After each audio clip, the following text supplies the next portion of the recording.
Davao Norte Police Provincial Office.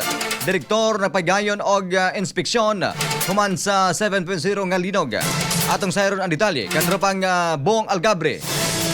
XFM Report. Nagmando na yun si Davao del Norte Police Provincial Office o DNPPO Provincial Director, Police Colonel Glenn Cristines sa tanang Chief of Police sa lalawigan sa Davao del Norte. Pagpahigayon og komprehensibong damage assessment og monitoring human sa magnitude 7.0 nga linog nga natala sa kadagatan duol sa Sarangani ug nabati sa nagkalain-laing lugar sa Davao del Norte. Isip kabahin sa paspas nga pagtubag sa sitwasyon, personal nga nag-inspeksyon si Police Colonel Cristines sa mga eskwelahan o establishmento sa dakbayan sa Tagum aron masusi ang kahimtang sa mga istruktura ug masiguro ang kaluwasan sa mga estudyante, kawani ug sa publiko. Gipahigayon usab ang koordinasyon sa mga opisyal sa eskwelahan ug lokal nga panggamhanan aron mahibaluan ang posibleng kadaot ug mga kinahanglanong aksyon human sa linog. Matod sa DNPPO, kabahin kini silang padayong suporta sa disaster response operations ug pagpaligon sa koordinasyon uban sa mga ahensya sa gobyerno aron makahatag dayon og tabang sa mga komunidad nga napiktuhan sa natural nga kalamidad. Nagpabiling alerto ang DNPPO ug nagpasalig sa pagpanalipod sa kinabuhi ug kabtangan sa katawhan, pinaagi sa dali nga aksyon, epektibong koordinasyon ug responsableng pagserbisyo sa publiko. Katropa, kapi ba nga anti-cancer? Kapi nga makatabang malikayan ang mga impeksyon ug kapi nga makatabang aron ang imong problema sa timbang masolusyonan. Ani ana ang kapi Premium D3 Coffee Mix. Ang Premium D3 Coffee Mix puno sa antioxidants, aduna pay anti-inflammatory properties ug makapaubos pa sa imong blood sugar level. Premium D3 Coffee Mix alang sa negosang Pilipino para sa Pilipinas. Katrupang Bong Umaki Algabre, XFM News.